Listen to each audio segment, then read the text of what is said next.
What's up, Niner gang? Things feel different in the Bay today. You've got decision makers opening up behind the scenes, a veteran star trying to beat the doctors, a key playmaker with a future that looks more and more uncertain, and an unexpected name starting to change the tone of the conversation on defense. All of that while we keep dreaming big about a playoff run, a Super Bowl, and this roster shutting up a lot of so-called experts out there. The big question is, do these four storylines bring the red and gold closer to the trophy or push it away? You won't believe what we've got lined up today, so get comfortable, hit that like button, and let's dive straight into it. The first thing that really hits the faithful right now is this whole Robert Saleh situation. He comes back to the Bay Area, puts together a fantastic body of work with a banged-up defense, loses Nick Bosu, loses Fred Warner, and still keeps this unit among the best in the league in points allowed. That alone would put his name at the top of any head coaching list, especially with the Jets and Titans already opening up spots and more teams likely to get desperate for leadership as soon as the calendar flips. That's where the fan base gets split. Saleh sits down with Josina Anderson, gets asked directly about his future, and his answer is that classic mix of ambition and focus. He's honest. Every coach wants to get to the top of the profession, wants to be the guy again, wants another shot as a head coach.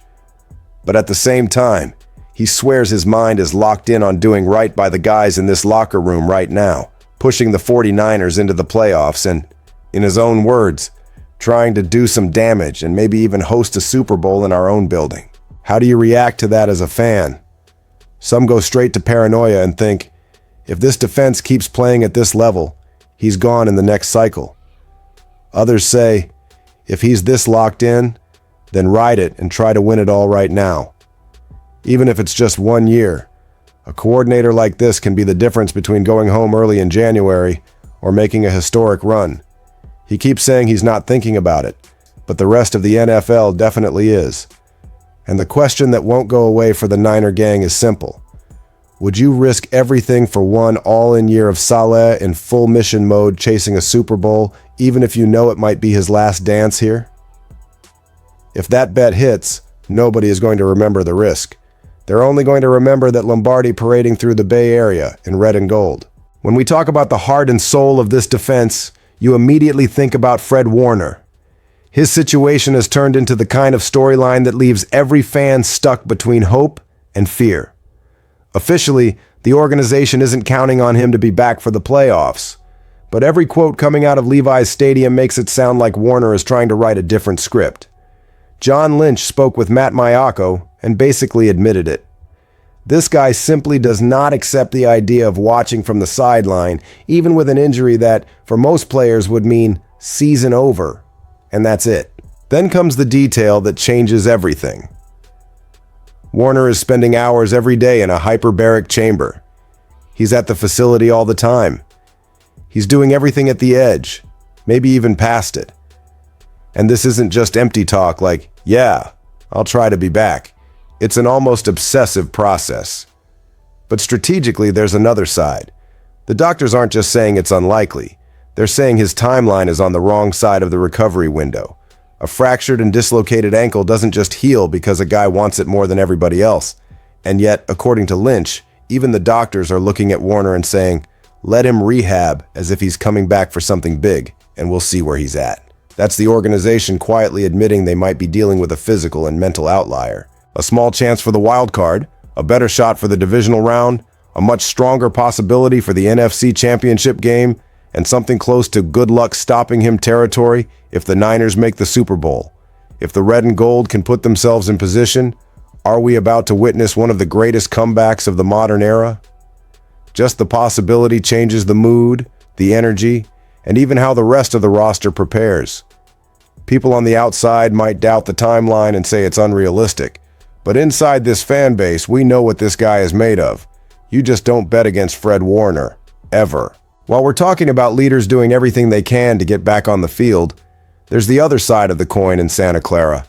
That painful feeling that we might have already seen Brandon Aiyuk's last snap in a 49ers uniform. This story has been turbulent from the start. Dragged out extension talks, trade rumors, cryptic posts on social media, tension with the front office, and, when the contract finally got done, the brutal twist of a major knee injury, torn ligaments, and everything thrown back into doubt again. Now, with the 2026 guarantees voided, and reports that he's not exactly eager to return to the field to close out this season, the narrative shifts for good. It's not just about money anymore. It's about trust, about the relationship, about whether they've crossed a point of no return. And that's the exact backdrop where the whisper that's been floating around the league for months starts getting louder. The Washington Commanders. That's not a random guess. That's a straight-line connection.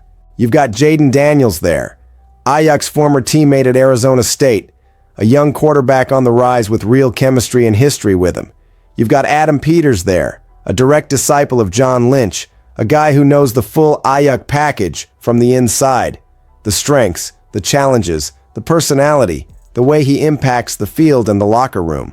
And on top of that, every 49ers fan remembers what happened with Deebo Samuel, who ended up in Washington after his own trade request. This isn't some wild social media theory, it's a pattern.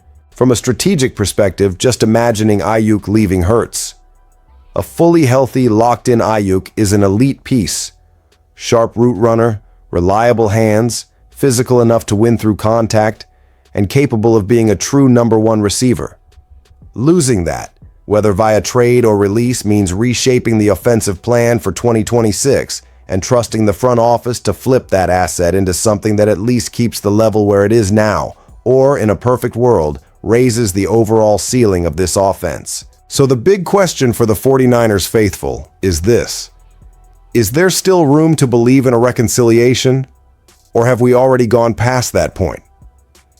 Because if this relationship really is over, the next breaking news alert won't just be Aiyuk to Washington. It'll be the ripple effect that move creates across the entire future of the franchise. And while that doesn't happen yet, every quiet press conference and every new national report makes it feel like we're just watching the countdown, like we're seeing the end announced in slow motion. Meanwhile, the fan base is juggling the possible future of the defensive coordinator, the race against time with a defensive captain, and the drama hanging over a star wide receiver. But there's another storyline that could quietly change the fate of this defense: the rise of Kon White. The 49ers roll into their bye week at 9-4, riding a 3-game winning streak, and that last win against the Cleveland Browns finally showed what a lot of people had been waiting to see: a dangerous complementary pass rusher lining up opposite Bryce Huff. White just put together one of the most productive games of his career, generating pressure snap after snap and doubling his previous season high in total pressures. He did face an offense that held onto the ball too long, which helped the pass rush, but it doesn't change the key point. He showed up, beat blocks, finished plays, and more importantly, looked like more than just a rotational guy. He can be a core piece. And for a defense that has lost some huge names to injury, that's gold. When a coordinator turns on the tape and sees a player syncing up performance, confidence, and understanding of the system, that's how real playoff X factors are born. Strategically, having Kon White hit his stride shifts the whole chessboard.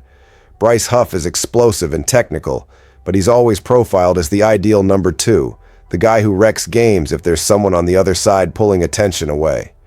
If White locks in and becomes that guy, you unlock more creative blitz looks, disguise coverages even more, force quicker and more uncomfortable calls from opposing play callers, and most importantly, make sure elite quarterbacks don't get comfortable sitting in a clean pocket when it's win-or-go-home football. That's why this quiet win during the bye matters so much for the 49ers faithful. This isn't just about one box score from a game against Cleveland. It's about projection. If he comes out of the break at the same level, if he turns that one-game sample into a trend, the 49ers add a new layer of danger on defense right when it matters most. Did Kon White just have one great night?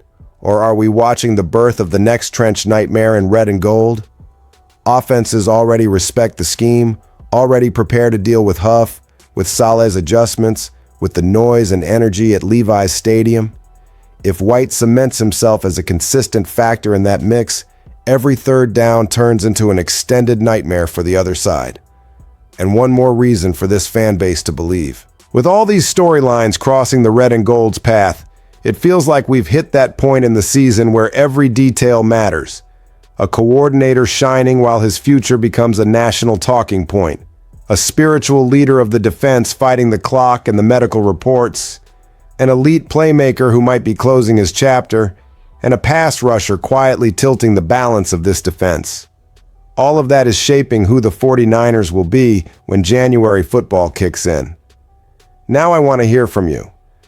Which of these situations hits you the hardest as a fan? Drop your thoughts in the comments. Smash that like button. Make sure you're subscribed and ride with us to the end of this journey.